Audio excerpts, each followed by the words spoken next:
राधे राधे भक्तों, ये 3 कष्ट मिल रहे हैं तो चिंता मत करो, तुम्हारे आंसू भगवान गिन रहे हैं। सुनने में ये बात बहुत भावुक लग सकती है, लेकिन ये सच है।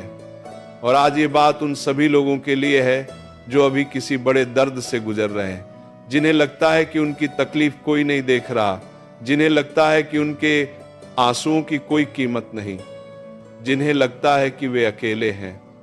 आज यह वीडियो उन्हीं लोगों के लिए है। भगवान ने इस दुनिया में कुछ भी बेकार नहीं बनाया, ना कोई पल बेकार है, ना कोई दुख बेकार है, और ना कोई आंसू बेकार है। हर आंसू का एक हिसाब होता है, हर दर्द के पीछे एक मकसद होता है। और जब भगवान किसी को 3 खास किस्म के कष्ट देते हैं, तब इसका मतलब ये होता है कि वे उस इंसान पर खास नजर रख रहे हैं, उसे कुछ बहुत जरूरी सिखा रहे हैं, और उसके लिए कुछ बहुत बड़ा तैयार कर रहे हैं। तुम्हारा हर आंसू देखा जा रहा है, तुम्हारी हर रात गिनी जा रही है, तुम्हारा हर संघर्ष दर्ज हो रहा है, और जो ऊपर बैठा है वह एक एक पल का हिसाब रख रहा है।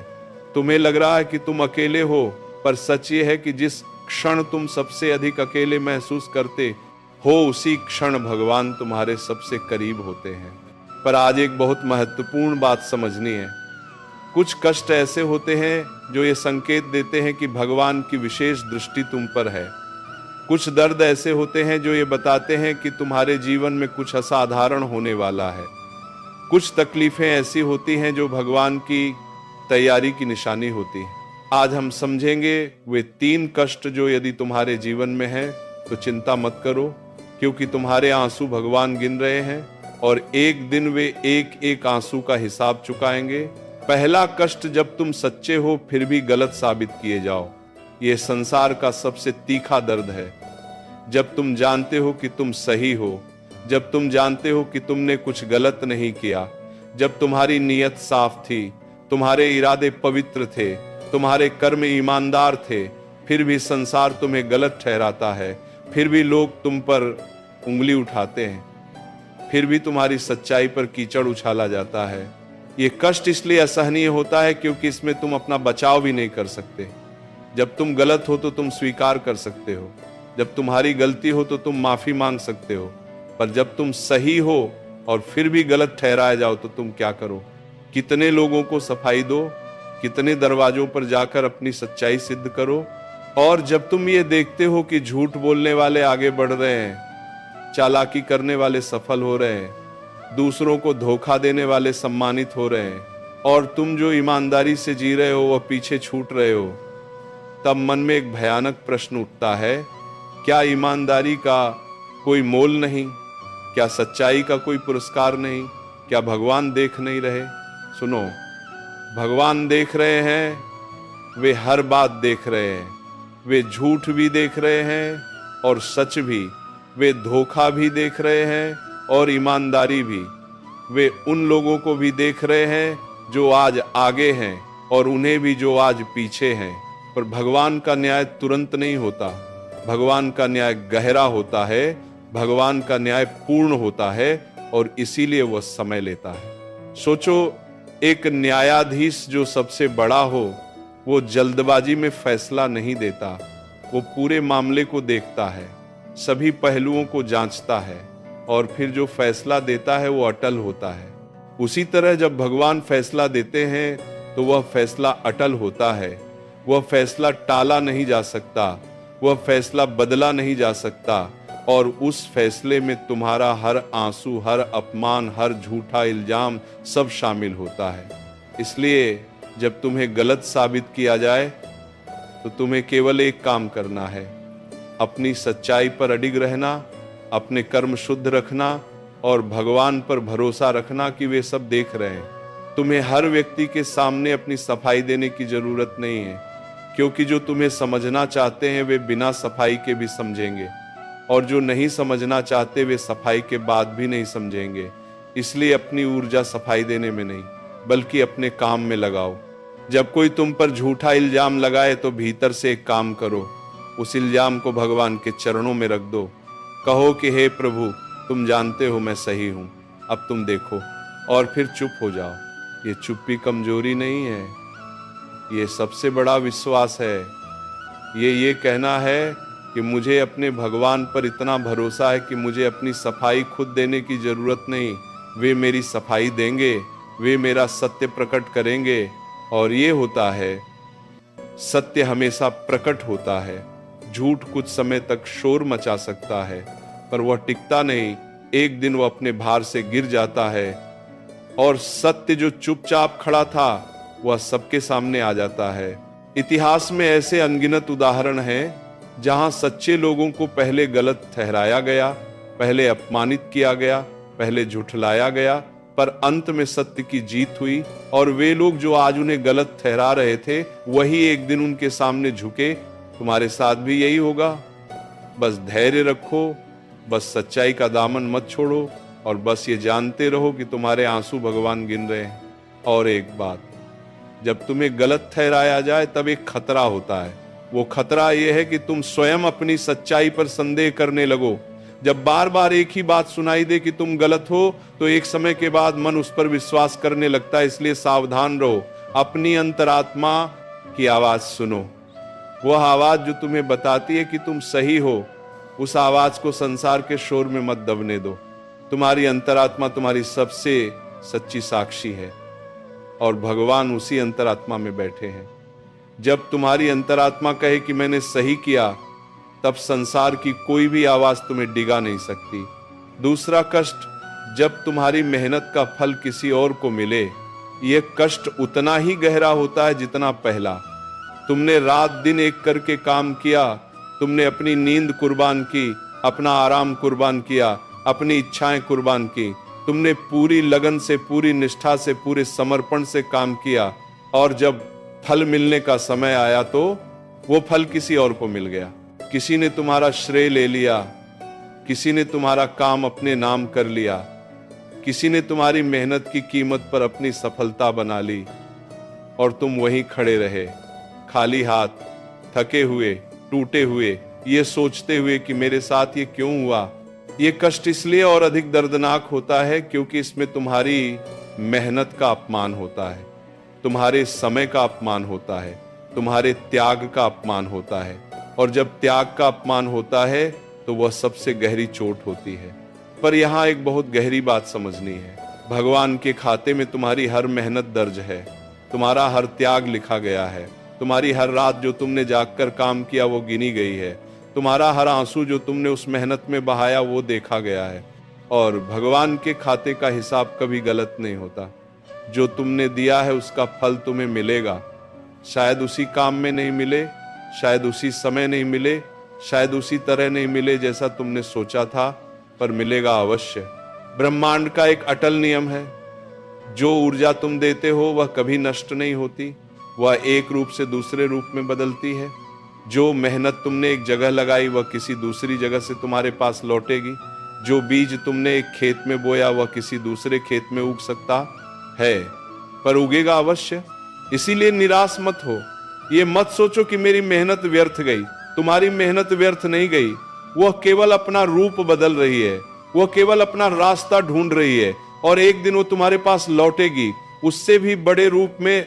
पर यहाँ एक बात और है जो समझना बहुत आवश्यक है। जब तुम्हारी मेहनत का फल किसी और को मिले तो एक खतरा होता है। वह खतरा यह है कि तुम मेहनत करना छोड़ दो। तुम यह सोचने लगो कि मेहनत से क्या फायदा, जो चालाक है, जो चालबाज है वही आगे बढ़ता है, मैं क्यों सीधे रास्ते पर चलूं। ये सोच तुम्हारे लिए सबसे घातक है, क्योंकि ये सोच तुम्हें वह नहीं बनने देती जो तुम्हें बनना है। तुम्हारी मेहनत केवल किसी लक्ष्य को पाने के लिए नहीं है, तुम्हारी मेहनत तुम्हें बनाती है। हर बार जब तुम मेहनत करते हो तो तुम्हारे भीतर कुछ नया जुड़ता है, एक नया कौशल, एक नई समझ, एक नई शक्ति, और यह तुमसे कोई नहीं छीन सकता। जो व्यक्ति तुम्हारा श्रेय ले गया वह केवल श्रेय ले गया, वह तुम्हारी क्षमता नहीं ले गया, वह तुम्हारा ज्ञान नहीं ले गया, वह तुम्हारा अनुभव नहीं ले गया। और यही वे चीजें हैं जो असली संपत्ति हैं। इसलिए मेहनत करते रहो, ईमानदारी से करते रहो, निष्ठा से करते रहो, इस विश्वास के साथ कि जो भगवान के खाते में जमा होता है वो कभी डूबता नहीं। और जब कभी यह कष्ट बहुत असहनीय लगे जब कभी मन कहे कि अब नहीं होता, तब एक काम करो, उस व्यक्ति के बारे में सोचो जिसने तुम्हारा श्रेय लिया, और सोचो कि क्या वह सच में सफल है, क्या उसे भीतर से शांति है, क्या वह रात को चैन से सो सकता है। जिसने धोखे से श्रेय लिया है, उसे भीतर से पता है कि वह श्रेय उसका नहीं था, और वह जानकारी उसे कभी चैन नहीं लेने देती।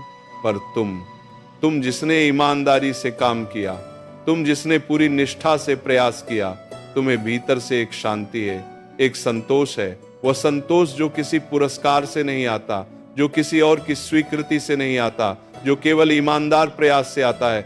और वह शांति, वह संतोष तुम्हारी असली सफलता है। तुम्हारे आंसू भगवान गिन रहे हैं और तुम्हारी मेहनत का हिसाब वे रख रहे हैं। तीसरा कष्ट, जब प्रेम करने के बाद भी अकेलापन मिले, ये तीनों कष्टों में सबसे गहरा कष्ट है।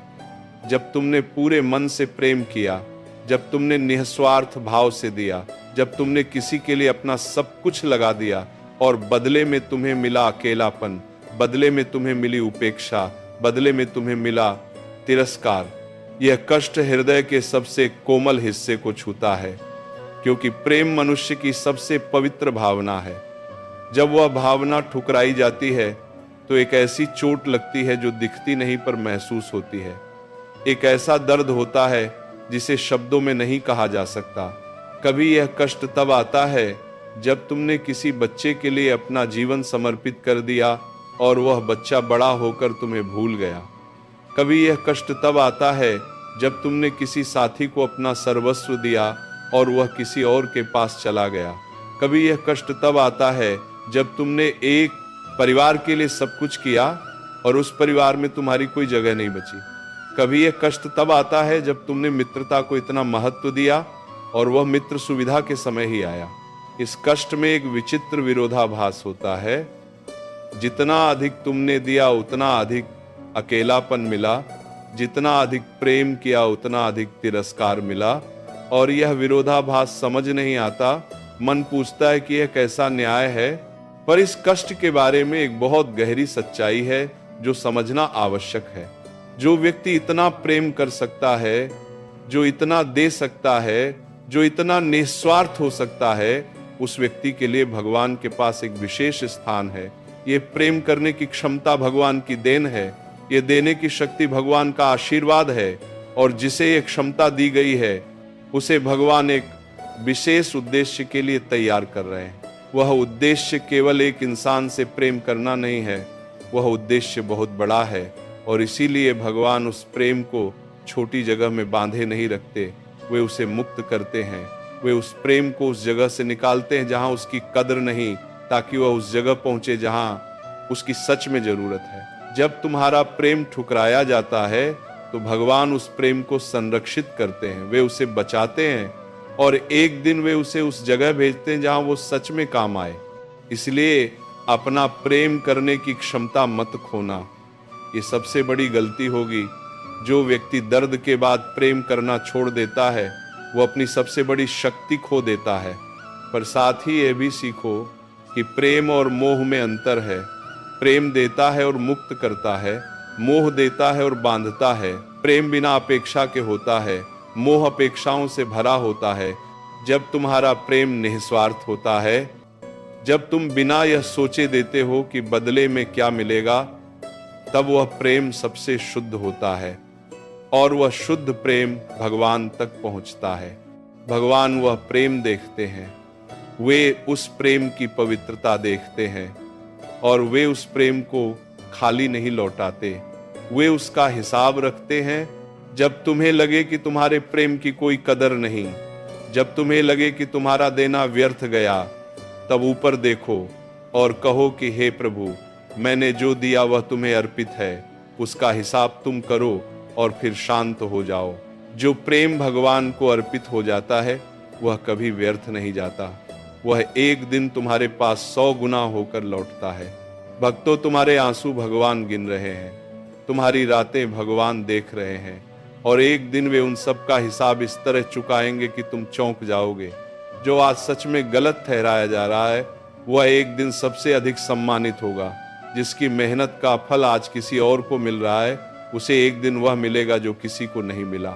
जिसने प्रेम करके अकेलापन पाया है, उसे एक दिन वह प्रेम मिलेगा जो उसकी आत्मा को तृप्त कर दे।